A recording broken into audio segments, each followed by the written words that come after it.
Ah, yes, the housing market, where everyone is suddenly an expert because, they read one article online. If you've been thinking of buying or selling a home, buckle up. The myths swirling around out there are enough to make you think the housing market is a never-ending episode of Stranger Things, except instead of the upside down, you're dealing with upside-down financial advice. So, let's break it down. Here's why all those housing myths are about as reliable as that 3 a.m. infomercial promising you six-pack abs in 2 weeks. Myth number 1, I'll get a better deal when prices crash. Any day now. Oh, sweet summer child, if you're sitting around waiting for home prices to plummet like it's 2008 all over again, you might want to pack a snack and a tent.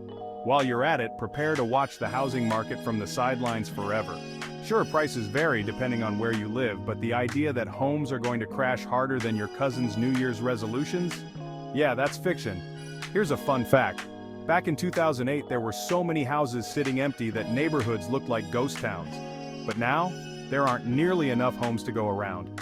Basic economics, people. Supply and demand. And guess what? We're all demanding more homes than are actually available. So, no, waiting for that perfect deal won't work. It's like waiting for George R. R. Martin to finish the next book. It's just not happening. Myth number 2, there's nothing to buy, I'll be homeless. Oh, bless your heart if you've been clutching onto this one. If you think all the homes on the market were snatched up during the pandemic, and now there's nothing left, well, you're about as right as someone who thinks the earth is flat. Realtor.com has this magical thing called data, and it says otherwise. Sure, we're not exactly back to 2019 levels of normal yet, but there are definitely homes for sale.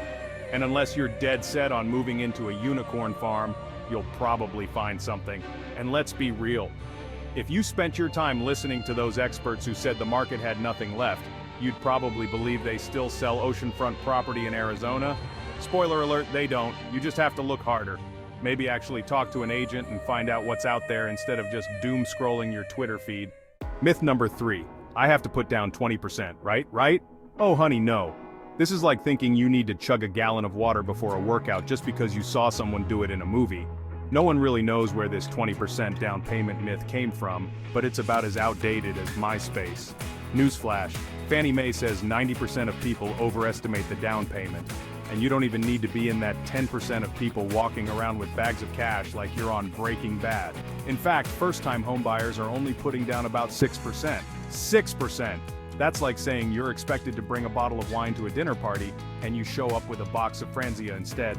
And it's totally fine. You can even put down 3.5% or gasp 0% if you're using certain loan programs. So unless your loan requires 20%, stop living in 1985 and talk to an agent who lives in the present. An agent, your myth-busting superhero, minus the cape. If you've hit the brakes on buying or selling because you're drowning in this sea of myths, it's time to stop listening to your Uncle Gary, who probably still thinks Blockbuster is making a comeback. A good real estate agent can cut through the nonsense and hit you with some cold, hard facts. They won't give you a sales pitch. They'll give you actual data, research, and real-life numbers that don't require a tinfoil hat to understand. Bottom line, because every article needs one of these. The next time you hear one of these myths, don't just nod along. Grab a real estate agent who knows what they're talking about. Your future self and your wallet will thank you.